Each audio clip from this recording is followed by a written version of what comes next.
It's Mardi Gras in New Orleans, and the colorful Proteus parade moves down St. Charles and the famed canal streets amid throngs of happy celebrants. Year after year, the Crescent City Carnival goes on, the floats more and more elaborate, and the maskers making merry in their own mad way.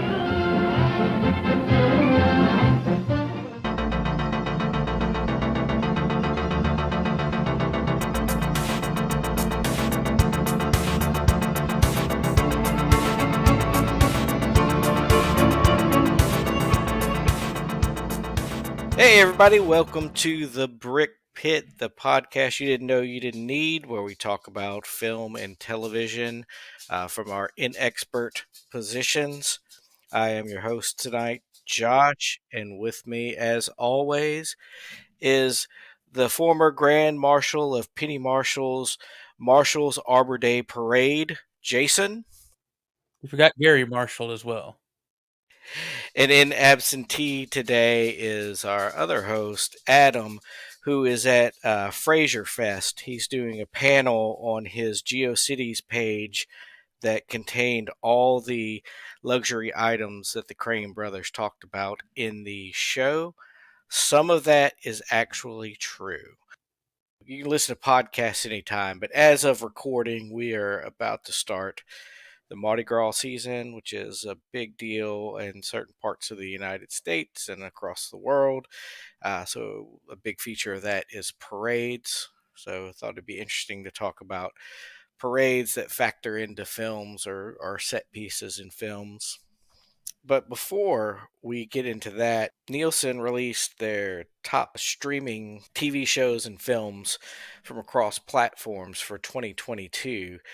And I wanted to talk a little bit about it because it's really interesting. And Jason and I have talked offline about some of the implications of the list, and so I thought it would be instructive to talk about it here today. We got these from Nielsen, and I would look over hand delivered personally. Yes, from Ralph Nielsen. He's not related to the. He's doing a personal favor for the mayor of Hollywood. Yes. So they released an overall, which is everything, including like reruns and stuff, and then like original programming. Big things that struck me is that Netflix was the big winner, and they are still not really profitable. So you have to think that streaming is not the panacea that everyone thought it was going to be. It's not that it's not profitable. It's not as profitable as it used to be because everything's spread out so much now. And a lot of its problem isn't the business itself as much as how the stock market views it. And the stock market is never really a good arbiter of what is a solid business or not. All they look at is they want constant growth, and they don't understand that there is a saturation point. Right. So I'm just going to name off a couple on the top 10 overall. Well above everyone else was Stranger Things. This is taken in aggregate all 3 seasons, or I guess 4 seasons. Then there's NCIS, Coco Melon. I don't even know what that is. Ozark for number 4. Encanto was number 5, and that's the first feature-length film on the list. And Jason and I talked about this offline about how well Eternals did on streaming. You know, the presupposition being that people were more likely to check it out on a service that they were already paying for than going out and watching it. And I think Encanto, you'll notice a lot of these things are, especially in the originals, are children's programmings, and kids just watch stuff over and over and over again. So I think that kind of lends to it, but Encanto had a really short theatrical exclusive run, if at all. So I think that's one of the factors that most people were just watching it. And I don't know if that's just because theaters hadn't fully come back yet, or if it's just that good. My kids watched it and kind of lukewarm on it. You have any thoughts on that, Jason? Well, I don't have kids, so I don't know anything about that. So, well, you are aware that there's a movie called Encanto. I'm aware that children exist somewhere. That's the most ground you've ever seated me in a conversation. I will admit that children are real.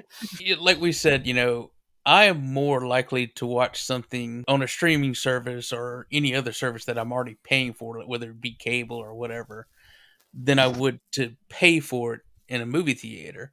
And there's also the little bit of the curiosity, like when people say, "Oh, this is terrible," and it's like, can it really be that bad? I'll give it a watch. I'll find out if it's that bad. I haven't Yeah. done that for Eternals yet, but I've done that for other stuff. And I did say when Netflix first started doing online streaming, is like I loved Netflix because it allowed me to watch bad movies again and not feel bad about it. Right. And there is a whole like really cottage industry based around we've always watched bad films for fun. But there's like now this contingent, and I think it's significant enough because there are people that make a living doing this, that they're like professional haters, and like people like hate watching is like a thing, and they don't. It's such a weird concept to me that I don't, that people, it's like they don't understand that you're feeding the beast, man. Like, Yeah. so if you truly don't like it, it's like people really just like enjoy raging against things. And I think that's different to me than like watching a bad movie and laughing, because it's, Yeah, we used to watch bad movies and enjoy the experience. yeah, like, and we learn, we've often talked about, we learn more about movie making from watching bad films, and we never like said that that's a the people that made it are bad, or wish them ill will. It was almost like poking fun of somebody in your family. It was more benign, and Yeah, now because at least they made a movie. right. Yeah, Yeah, I mean that's always the baseline. Like no matter how bad a movie is, even if it's like made for streaming or whatever, those people did more than most people. They did the work and they got it out in front of an audience. So, you know, how much can you really hate on somebody for doing that? It's easy to sit and Monday morning quarterback on this stuff, but still not do anything of your own. But it's just an interesting aside. So the other top things were out of top 10, we had Encanto, Grey's Anatomy, Criminal Minds, Bluey, which like apparently the kids love that show. My kids are too old for it, so I just know it involves like Australian dogs or something. Adam's favorite, Gilmore Girls. And then number 10 is Seinfeld. About half of the stuff that well, was even if made. you go for the rest of the top 15, the other five, there's still at least two or three of them are reruns from Mhm. basic TV. Like The Simpsons is number 15. Right. It's interesting that I can't. Somebody on Twitter pointed this out, and this is what kind of made me say we should probably talk about this on the show. They said that in today's environment, like, if you're making a TV show or a movie, you're not competing against what's current. You're literally competing against everything before it. Like your TV show doesn't have to be the best thing on TV now. It has to be like the best thing ever. It's got to be better than Seinfeld to get noticed, because Seinfeld is readily available Yeah, and it was a superior show. So like you're competing against 20, 30-year-old shows. It's not like Nick at Night or something, like kind of niche reruns anymore. Like it's really interesting, and I don't think that the industry has really maybe caught on to that fact. what they kind of have. Look at all the reboots and bringing back old TV shows, like Criminal Minds is number 7, and I don't know if Paramount Plus or Peacock. I don't know which one has done a revival of that show. Yeah, that's a fair point. We got the new Night Court that that may be a great show, but I just can't bring myself. I I have such fond memories of Night Court that like The absurdity of that show. yes, I would have to have somebody that I trust way more than anybody I actually trust tell me that, oh no, it's awesome. Check it out. What gets me though is seeing like NCIS as number 2 and Criminal Minds as number 7. I think this just proves the fact that senior citizens don't understand how to use the internet. expound upon that. I mean, in that old people shows, Those are old people shows. Yes, they're CBS. so they just know enough to get onto Netflix. They call their kids, "How do I find the NCIS?" Yeah, I'd like to see what the streaming numbers are like after December 25th, like the week after Christmas, when like the kids come home and like set up everybody's like, here's how you use a Fire Stick, Grandma. Like, oh, Murder She Wrote, like Murder She Wrote goes through the ceiling. Out of the original programmings, I mean, you have to go down to the top 10 are all Netflix. And then number 11 is The Boys, which is fantastic. And then Netflix again till number 15. Yeah, it Rings of Power. So like, I mean, I don't even really know how to interpret this stuff because I would have expected the Game of Thrones prequel to be on here. I would expect it. It's apparently the most successful HBO Max debut, Right, and then but it's not. but it's not like on the it's, list at all. so I think that sheds some light on why they gutted their streaming because the internal numbers must be terrible. You know. Well, I mean, look at Disney. They have nothing on the top 15 original programming. Hmm. All their stuff is The Simpsons because it's reruns. Encanto and Bluey. That's just on the over. They've got 3, Yeah. and the rest is Netflix. Yeah, and then so you get into Paramount Plus and all and like AMC and stuff, and They it's don't like chart. no, it's like yeah, I guess they. So it's like the perception. We really all do live in these bubbles because the internet was on fire of House of Dragons. Like so, I didn't watch it, but my son, I know more people that watched it than watched Rings of Power, and for it not to even show up is wild.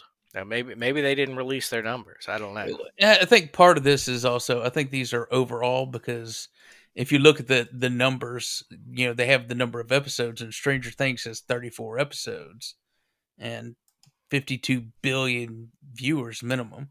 It looks like, and Rings of Power has 8 episodes and it's like 9.4. So I think the number of episodes is another thing as well. Yeah, It's pretty decent numbers. but I think they're counting it across all season because they have like Cobra Kai is 50 episodes. Yeah. You have the people not only watching the current season of Stranger Things, but who went back and maybe watched the previous season to get caught up. Right. That folds into my point about like you're competing against everything now. Including yourself. Right. Yeah. I don't know, man. I don't think I could cut being a network or streaming exec because it's a tough market out there. Obviously, Netflix has the lock, so they're going to try to cut down on password sharing and stuff, so they can make a little more scrint. And there's a lot of grumbling about it, but I mean, just looking at these numbers, I think they'll be fine. People will complain, they'll get over it. You got to log in every 31 days or something. I think it's way too spread out. I think streaming service would be a lot more stable with just 2 or 3 services. But everyone trying to jump on and hog their own IPs and everything. And the only thing I can see out of what's going on with the Warner Brothers Discovery Plus merger is the fact that they are selling the shows to other services to get some money. They did the Lord of the Rings trilogy to Amazon Prime so that they could promote the Rings of Power coming up and stuff like that. So that's the old classic model, and apparently is still the most profitable model. It's funny that it's like every time something new comes out, it's like things kind of like fall into a pattern for a reason, All right, well, that was a nice little aside. So let's talk about the topic at hand. Like I said before, we're in the Mardi Gras season, which is one of my favorite religious holidays because it's all about cutting loose and getting drunk and stuff, and you can say it's on religious grounds.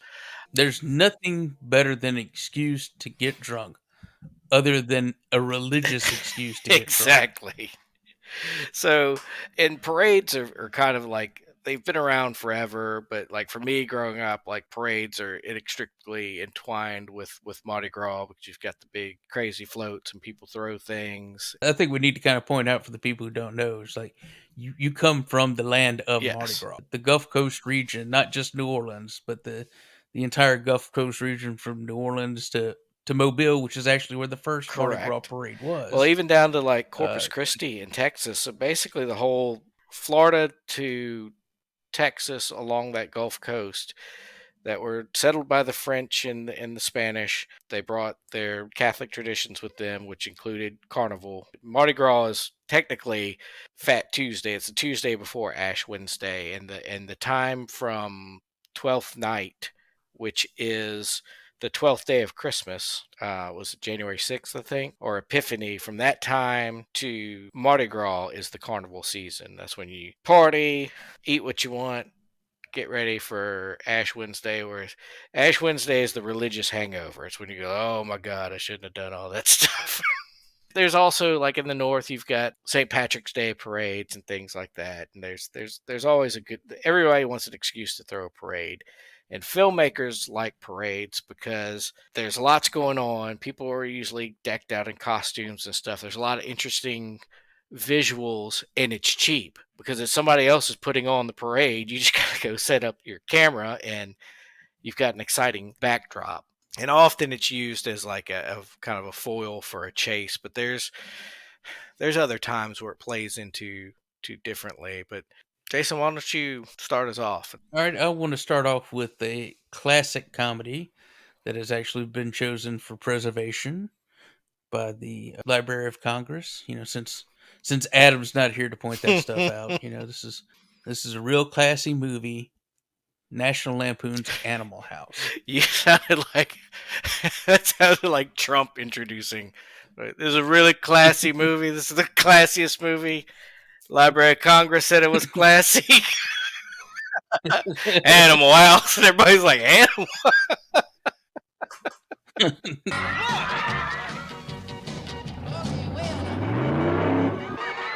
National Lampoon's Animal House, starring John Belushi, Tim Matheson, Would you go out with me? and Donald Sutherland as Jennings. Now, was Milton saying being bad is more fun than being good? National Lampoon's Animal House. This movie came in late 70s, I think around 77. Yeah. Off the success of the National Lampoon magazine, which was like astoundingly successful. I think it was established in 70 or 71, and by the mid 70s, they already had like radio programs and TV specials and everything like that, and had a history of using people from like Second City and all that kind of stuff. So they had a working relationship with a lot of the original Saturday Night Live cast, like Chevy Chase and Dan Aykroyd, and John Belushi, who's in this film, and working with like Harold Ramis, who helped write this film. And this is his first of the slobs versus snobs movies, as they call it. Of course, Ivan Reitman, who will come in later to direct some of their films, and of course work with Ramis and Murray and all them, and Ghostbusters. But this film was their first outing, and it is just kind of this collection of these failed academic as part of a fraternity on this Anywhere USA college campus. Right. John Belushi literally has the shirt that just says college. Yes. That's so understated. Like, he didn't even know where he's at. He's just at college. And this is also like, it's not his first, kind of his first big film. John Landis directed this. It's exactly what Landis likes to do. Anarchy, which kind of is his signature, that you'll see again in like Blues Brothers and stuff like that. But also at times like just overly broad comedy. Yeah, it's a really competent film. It obviously has stood the test of time. Well, the Library of I know. Congress They said it has was classy. selected it for preservation. Yeah. What are they preserving it from? I don't know. Over hunting, I guess. our college films have been hunted to near extinction ever since PCU could not be found. It was skinned, and rich hunters pay But top dollar for tags on college films. the parade comes in at the end of the film. This group of this fraternity finally, after having been on double secret probation for most of the film, finally gets expelled.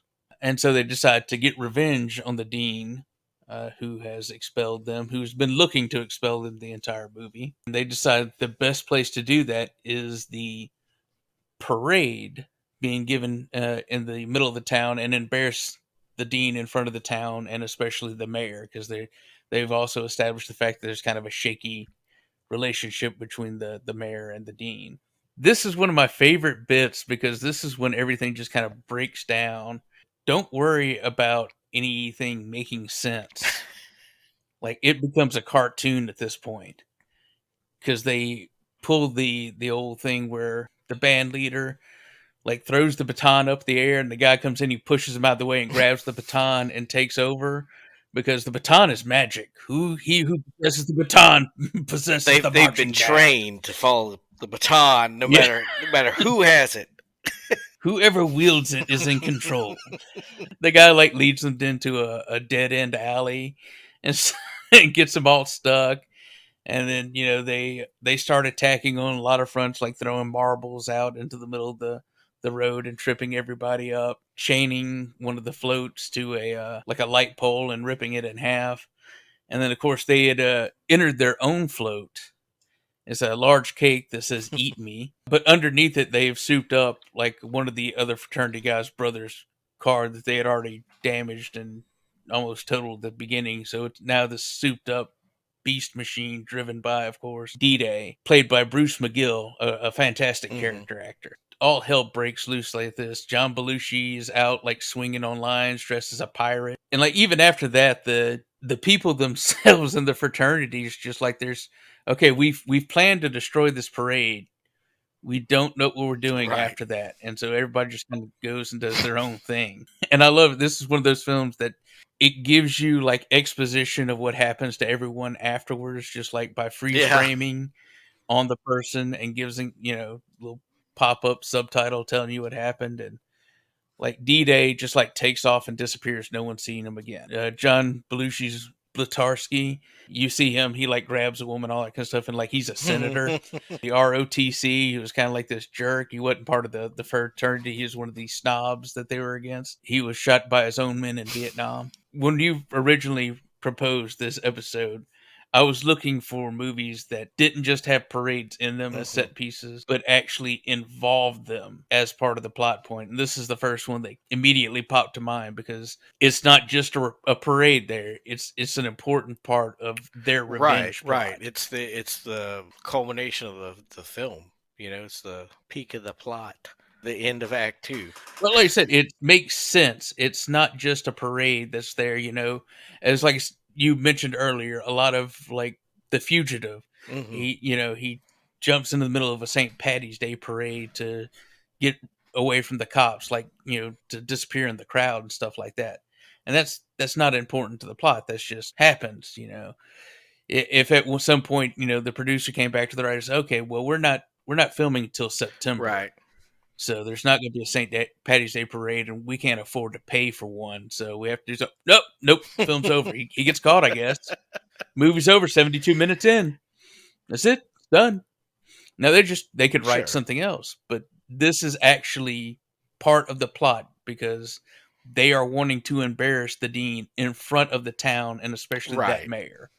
Right. The parade is a platform for their protest. That's a really good example. And again, yeah, most times you see the parade, it is the chase. It's interesting to me because, like, so, you know, my first choice was Maniac Cop. There is something in the streets.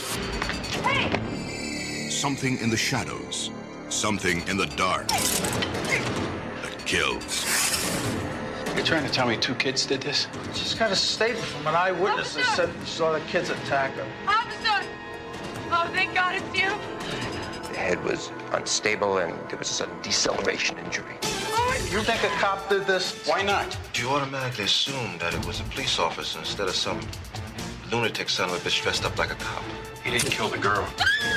He wanted a witness. He'll kill again. He enjoys killing. He strikes without cause, without mercy. Who's he killing? Pushers? Hustlers? Innocent people. Maniac Cop? You may be getting information from inside the department. That means he is one of us. When the killer is a cop, there's danger in every badge. You're not gonna get me. Suspicion in every uniform. Since when is my personal life any of your business? Since your wife was found dead in a motel room. When a cop turns killer, no one is safe. See a cop, you crossed to the other side of the street. He'll find you wherever you are. Bye, squad. He'll destroy you, whoever you are. Broke out of your cell. You killed them all. It wasn't me, it was somebody else. I didn't do any of this. Now they think they got the guilty man, so you'll be free to get to the mayor and the commissioner. Reason cannot stop him. Bullets cannot kill him. This is one maniac you'll have to face alone or die. The choice is yours. You can fight him. Remain silent forever. Starring Bruce Campbell from Evil Dead. Maniac Cop. Tom Atkins extravaganza. Like one of the few films that Bruce Campbell will be like, yeah, that kind of sucked. There's several that he admits that. Fair enough. But, you know, it's like you can't. He's like, hey, man, I gotta eat. And here's the thing: I don't think Maniac Cop is a bad movie. It's not a great movie. It's exactly what it wanted to be. I respect films that, like Cocaine Bear, like, you know, in 2 words what you're going to go see. You're not going to go see Shakespeare. Yeah, you're going to go see Cocaine Bear. You're not going to come out of it. It's like, you know, I just really didn't believe that Right. motivation. Like, was there a Maniac Cop in this film? Yes. Then we're all good, man. So what I find interesting about this is they filmed during, I think it was the St. Patrick's Day parade. They had to film, you know, while the parade was going on. They hadn't secured all the funding for the film. And Sam Raimi shot a lot of stuff. And if you watch, he shows up as a reporter on the scene during the parade. They didn't even have like any of the movie in the can because they used this footage to secure the funding for the rest of the film. So they shot all this stuff and they're like, all right, so the ending has to plug into what we've already shot. You just gotta love that. Oh no, it's it's brilliant. And you know, and they were like, okay, we gotta shoot now because here's the St. Patrick's Day parade. It's gonna look way better than anything that we could put together because this is a super low budget film. It's going to look great to investors because they'll be like, "Oh man, if the rest of the film looks like the rest of the film didn't look like that. It looked like crap." So where it wasn't instrumental to the plot of the film, it was actually instrumental to the completion of the film because had they not filmed the footage, there'd be no film. It's very Aurora Boreas or whatever. It's snake eating its own tail of Maniac Cop being created. I just thought that was a bit of film lore that I find fascinating. Like Sam Raimi shows up and the man was a worker. Like he shows up in the wildest places. Like, is it Body Bags? He's in one of the he's like he's like the manager of the gas station. Right. Picture that's just it. It's like, hey, it's Sam Raimi. And of course, he makes a cameo in John Landis's Spies Like Us. Yeah, he has almost as good and many credits as like his brother on the actor side. Yeah, and of course, there's also the history that he has with the Coen brothers. They're both just like were workaholics, just workhorses in the 80s and 90s, just pushing things through left and right. Well, and what was interesting is that like they didn't come out of film school and they didn't come out of California. You know, they were what, Michigan or Raimi. So it's like they came from like more working class. Bruce and Raimi and stuff. They're really self-made, and to like go from asking like friends and families and getting like dentists and stuff to invest in your film to directing like Marvel movies. To have your own production company. Oh yeah, yeah. Because like what Robert Tapert and all those guys, they were all just buddies, and he goes on and produces all the Xena and Hercules stuff. Married Lucy Lawless. I don't know if they're still married. What an incredible success story! And if it wasn't for Maniac Cop in that one parade, would have all gone to hell. Come crashing down. Put my George Lucas hat on. Maniac Cop is the key. It is the Jar Jar of the Raimi verse. Maniac Cop, it's got its own cult following. It's not this bigger budget made, horror movie. It's small budget, but it checks all the boxes that like the horror fans like. Right. Like it was made for that audience. Right. And I think we're getting a revival of that now. The smaller budget kind of Friday the 13th started out as that and kind of grew, like as things grew into franchises, they got kind of ridiculous but more mystique, I guess, was like added around them that probably isn't deserved. Same thing with Nightmare on Elm Street and stuff. But there's plenty of like smaller slashers, low budget horror films that they're not bad films. They're not Citizen Kane. But they know what they are, and they deliver the goods. They know their audience. Those are some of the best movies, the ones that don't get too pretentious about themselves, and just try to be straightforward and truthful about what they are and what they're delivering, and not try and blow smoke about it. It's just like, hey, you like slasher films? Here you go. Right, and I mean, there's a whole nother conversation on what they're calling elevated horror and stuff, and I don't even know if I would cede that point, but yeah, there is, and I think it has more to do with the norms wanting to engage in some of the baser stuff, because most horror films are pretty base. There's lots of TNA. There's like there's gore and stuff.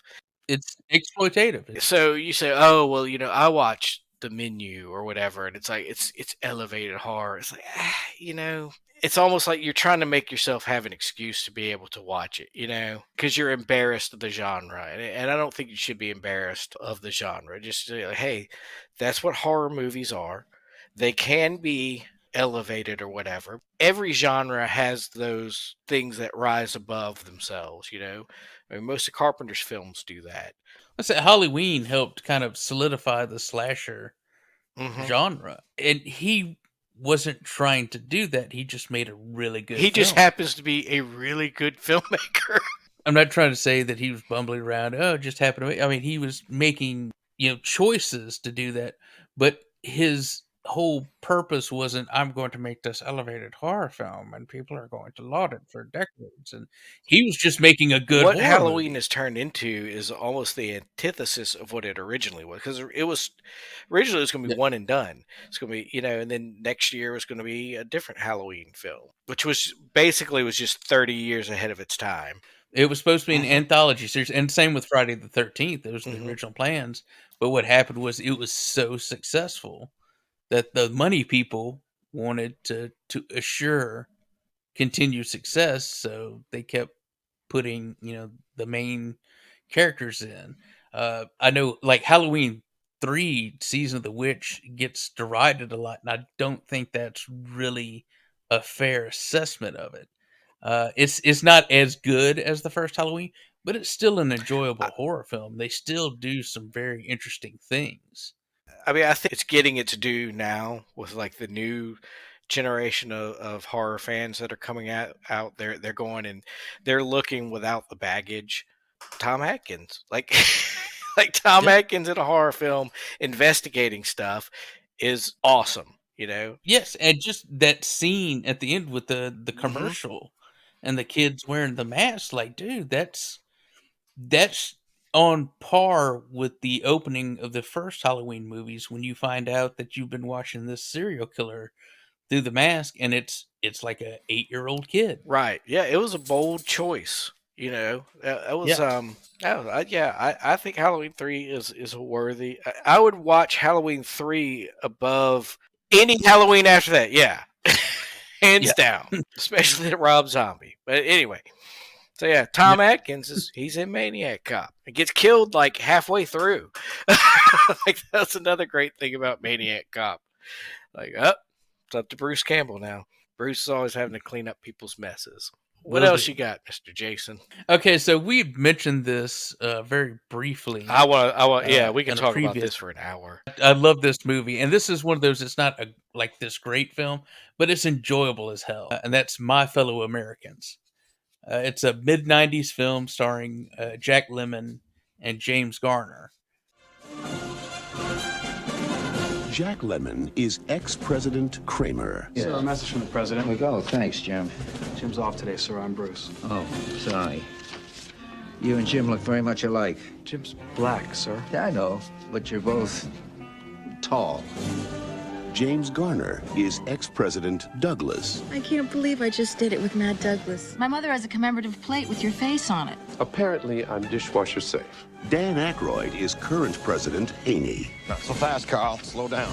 You know, I don't like people running faster than I do. It makes me look pokey. Kramer and Douglas always ran against each other. Let's talk about popularity. There was only one assassination attempt on me. You had 3. 2. The woman in Phoenix doesn't count. You only had a starter pistol. Stop. But now, Mr. President, I'm afraid a situation's come up. Here it is. they've discovered a cover-up We've had that buried for years. of presidential proportions. Somebody wants us dead. When they find out we're not, they're going to come looking for us. And they're running together. 1, 2. God, that felt good. We'll go public. Without evidence? The people will believe us. Why? Because we're presidents. Okay, they won't believe us. Let's stop talking. We're about to bond. That'll make me vomit. Jack Lemmon, I was Time Magazine's Man of the Year. So was Hitler. Not twice. Shoot him! James Garner, Give me a sip. Yeah, I'm about to share my coffee with the Washington Love Machine. You can spit in a petri dish and start a whole new civilization. Dan Aykroyd, Vice President Matthews going to this thing? Yes, sir. Well, let's remind him that these people are from the Netherlands and not the nether regions. John Hurd as the Vice President, and Lauren Bacall. It's a crock, and we both know it. It's a kick in the... Sorry, sweetheart. Please, I'm a politician's wife. I have a set of my own. In a story about life, liberty, and the pursuit of 2 presidents. Over there! Just blend in. Just blend in. This is amazing. Not really. We march in these things all the time. What are you doing here? Are you coming out? No, I'm not coming out.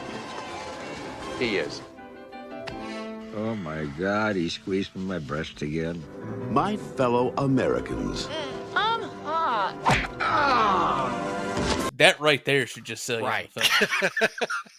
Like, if you don't, just after hearing that, it's like, oh, I haven't seen that. I need to go watch it. Dan Aykroyd I was the can't help it. president. What they were all Right, the right. presidents, Was he the remember? current, Yeah, he was the current president at the time. like a Nixon-esque kind of? The setup is Jack Lemmon was a Republican president, and he was like just real frugal. I mean, just superly, like stereotypically frugal, like keeps receipts of everything, and then he's ousted by the Democrat played by James Garner. Then James Garner's ousted by his own vice president played by Dan Aykroyd. Yeah, if I recall, it was very much like James Garner was kind of leaned into Clinton-esque territory.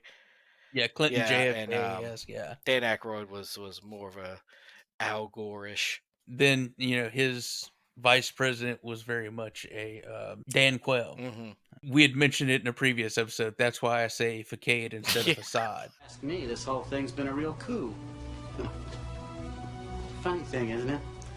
Everyone thinks I'm this idiot, but nobody knows it was all just a big facade. Who's the idiot now?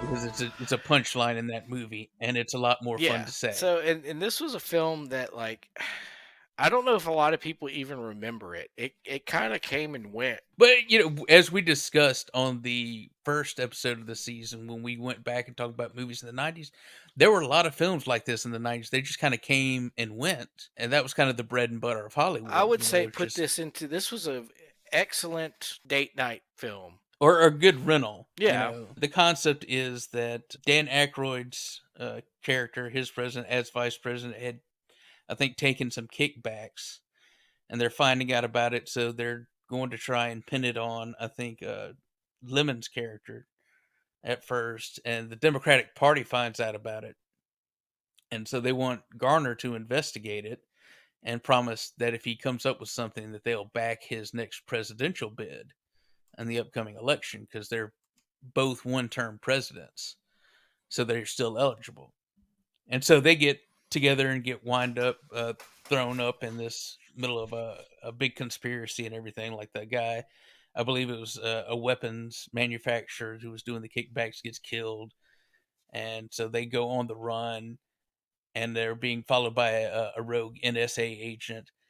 And they're going to Jack Lemmon's presidential library because it has all the records there, so it can prove that he's not part of this conspiracy or took the kickbacks. And so it becomes a road movie, a buddy road movie. And they essentially wind up meeting these different groups of people and see how their decisions as presidents has negatively affected them. You've ignored the voice of the people. Good, the voice of the people, there is no such thing. You got 240 million voices all yelling for something different. The only thing you all seem to agree on is you don't want higher taxes. The voice of the people, my fanny.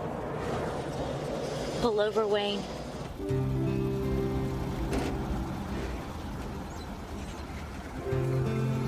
Kevin, honey, run throw this in the trash for Mom, okay? Okay. There we go. Please get out of our car. Listen, I'm sorry. No. We invited you into our home. Not our car. Our home. We lost our jobs because of your budget cuts, President Kramer.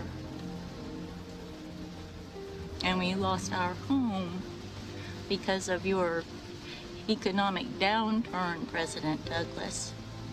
All we have now is the slim chance of a job at my uncle's paint factory in Cleveland. So I will ask you once again, please, get out of our car. But one scene in particular, and this is a fugitive type scenario, but it winds up being more later on. They're running and trying to disguise, or well, not disguise themselves, but get away from the NSA agent trying to capture them. So they run into the middle of the parade. They're ex-presidents, so people recognize them. They're just marching in the middle of this parade, and it's a gay pride parade. And they're talking to one of the guys in the parade, and he's, the friends of Dorothy, and they're all dressed up as Dorothy, and the guy's talking to him. And there's, I can't believe you're supporting, this cause and all that kind of stuff. And in the middle of it, he winds up giving, I believe it's Jack Lemmon's character, like a bracelet. So they wind up escaping.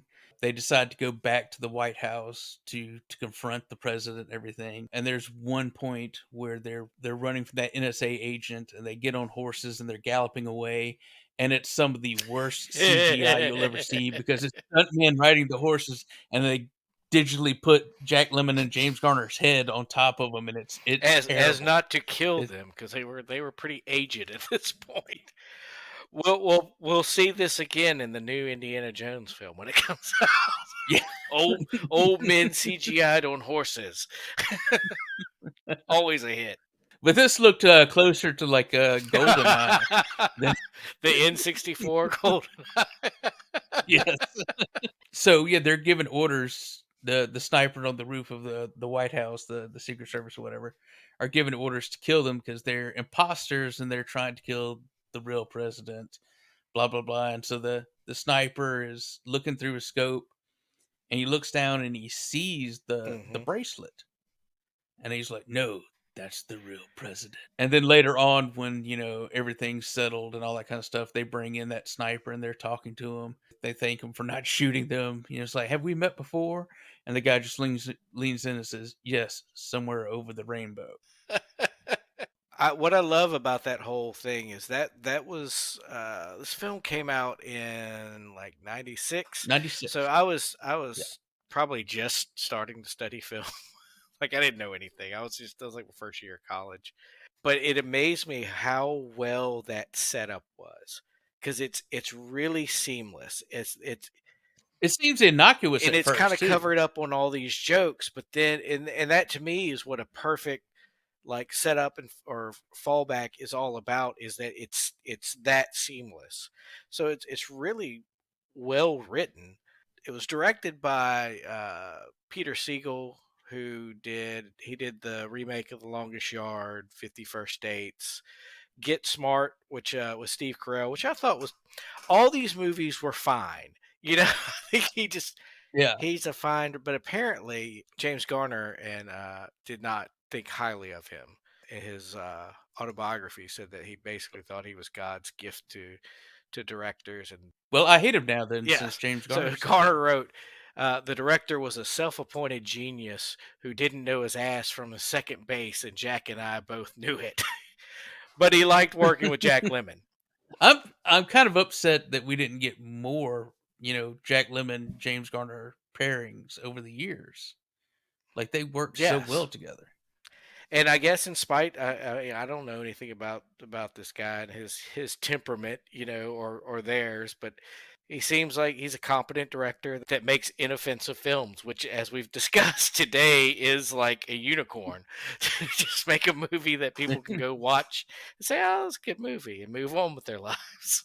Well, as we said, the whole industry has changed. It's moved more toward tentpole films. More towards spectacle, Yeah. and spectacle Yeah. of like surrounding the film, because there has to be like all this garbage in orbit of the film, and instead of just the film itself. But Well, yeah, it's the two extremes. Is the big spectacles, or it's like the really artsy films.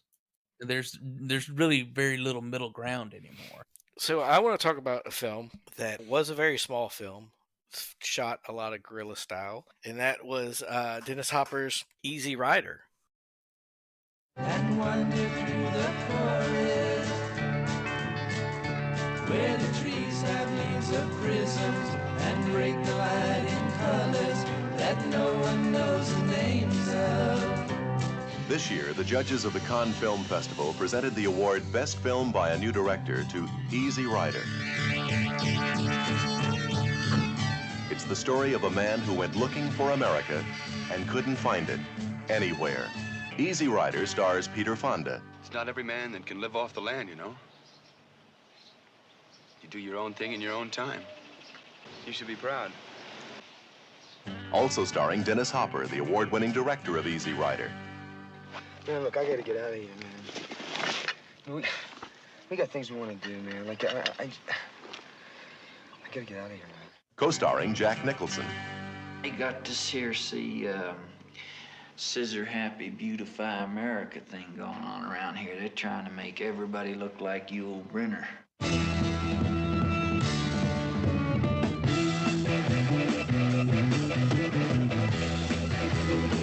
You know, this used to be a hell of a good country. I don't understand what's going on with it. Everybody got chicken, man. That's what happened. Hey, you got a room? Hey, mister, can you tell me where a man might find a bed? I never really thought of myself as a freak, you know. But I love to freak. No, man. This is grass. You mean marijuana? Look like a bunch of refugees from a guerrilla love-in. Oh, I just can't believe. What are they doing here? I don't never know, but I don't think they'll make the parish line.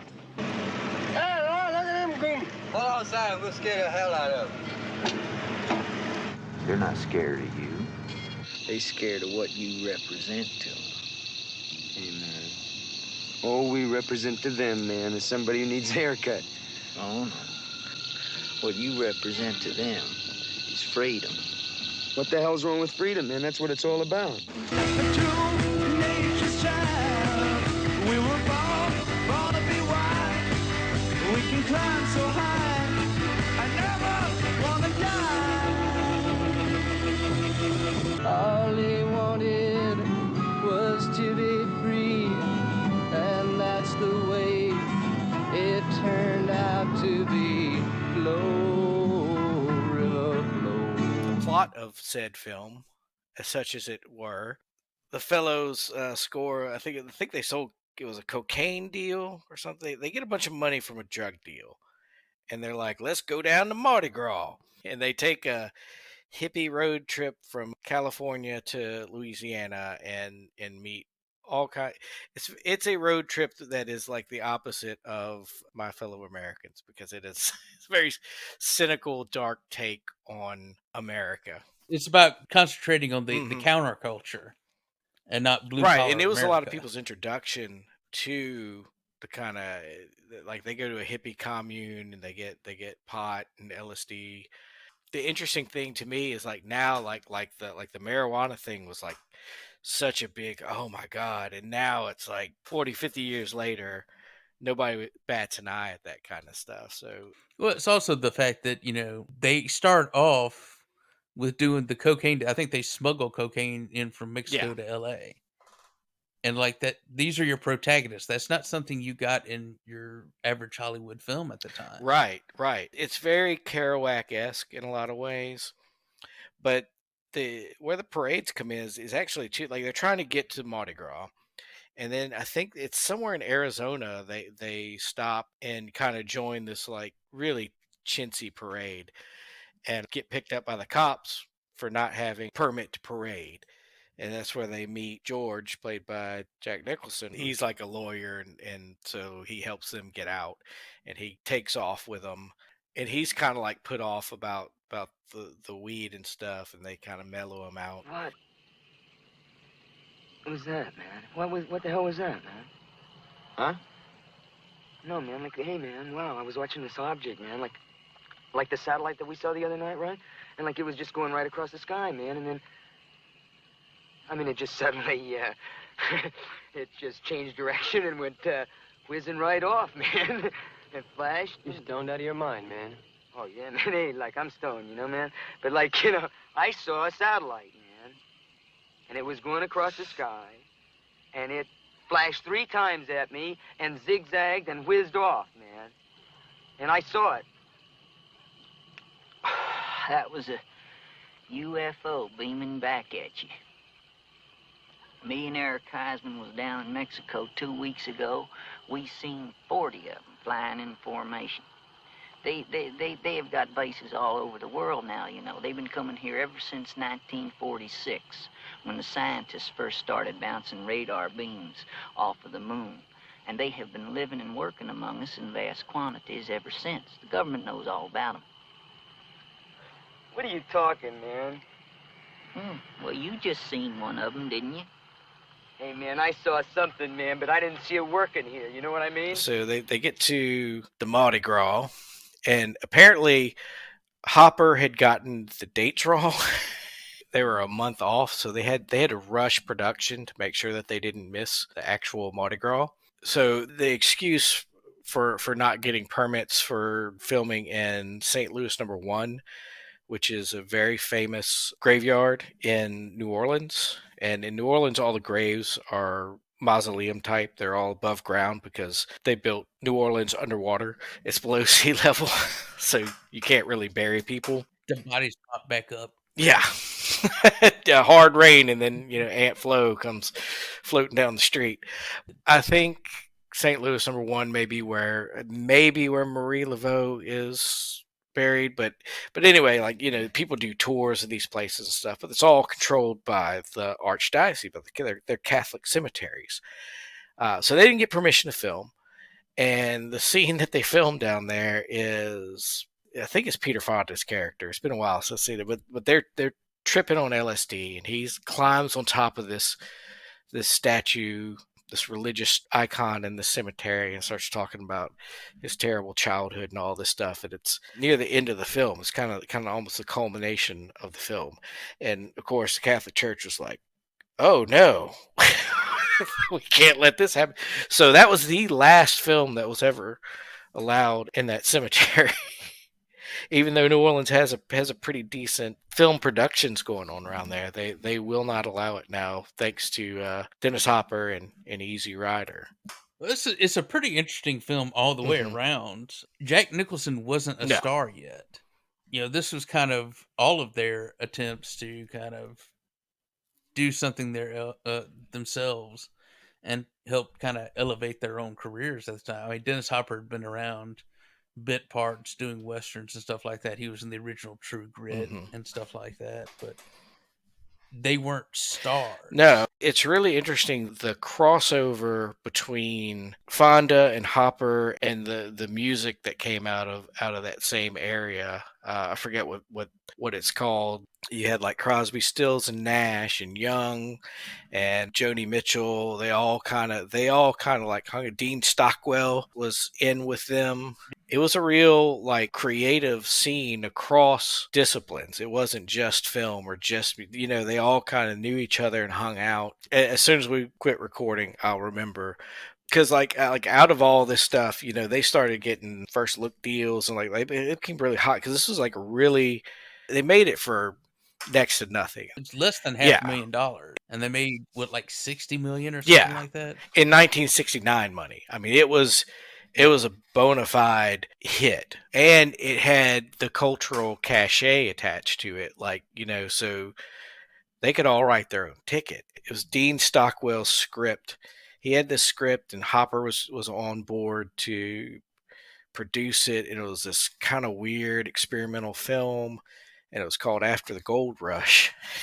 And Neil Young wrote a whole he wrote the soundtrack, and everything fell apart, but the album remained. So like the song After the Gold Rush is actually part of a soundtrack of a film that never materialized. Hopper's character in this film, I mean, followed him for decades. It's a cultural icon for quite a number of decades. When we were kids, there was a cartoon on Fox called Eek the Cat. And one of the cats was based off Dennis Hopper's character in this, Mittens the cat, and to the point, like one episode, he's actually dressed as that character. Yeah, it's interesting how, like, especially this film, how much it did impact mainstream America through the years. And it is, like you said, it's like it starts off with smuggling and selling drugs in 1969. Now it's like that's the plot of every Tarantino film. But at the time, it was, it was groundbreaking at that, but it was also like just shocking to the mainstream. But yet it still left an indelible print on the zeitgeist of the time. And don't forget, it ends in double murder of the protagonist. I would say it's a cynical film, even though it's lauded as being like, hey, it's like showing, because they're not really like, it shows the hippie commune and stuff, but they're really not. They're like, all right, we're moving on. Yeah. And they don't ever really, it's like, it's pretty random how they end up dying. It's just, they're being bullied for looking different, and some rednecks take them out, And that final shot of the motorcycle, riderless. That motorcycle, Peter Fonda's character, his nickname was Captain America, and his gas tank was the American flag. That's part of that imagery and everything. And also, another crazy thing, you know who made that motorcycle for that movie? Mm-mm. The guy who played Grizzly Adams. In a million years, I would never have guessed that.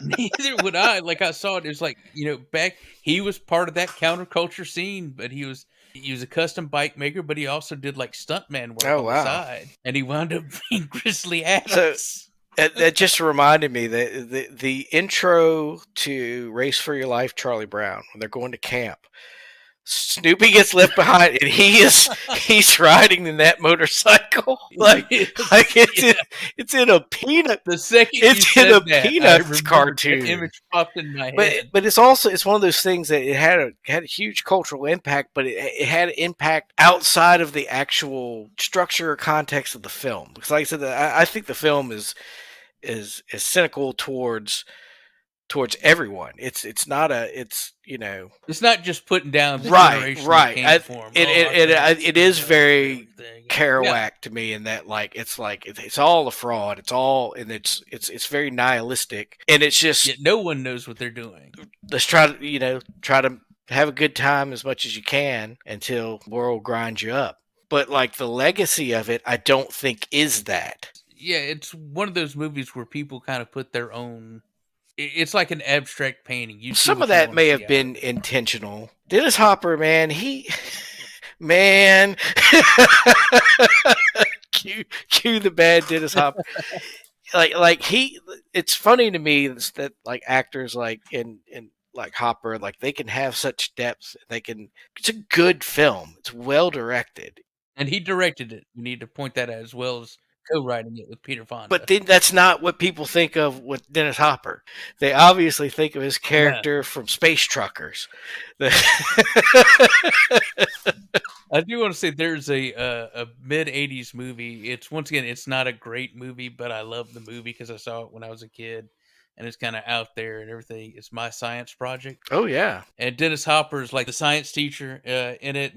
Like that gives the main protagonist of that film you have to make up for this. You're failing science grade and all that stuff. And the story is that the guy winds up stealing something from a army boneyard, and it turns out to be from an alien spaceship, and it creates all these time warps and all that kind of stuff. So Dennis Hopper's character disappears in the film, and then he reappears at the end of the film, and he's dressed as his character from Easy Rider.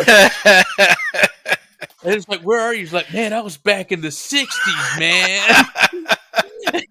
Fight the power. And they're like putting him in the cop car and everything. And I love the fact that he was willing to make fun of himself like that. Sure, yeah. Dennis Hopper, man, he's totally underrated. All right, well, I think that those are some good examples of, like you said, where the parade isn't so much just part of the story. I mean, it's actually plot intrinsic. I hope everyone has a great Mardi Gras season or any kind of carnival. Remember, everybody loves a parade, just like clowns. Jason, you want to... God hates a clown.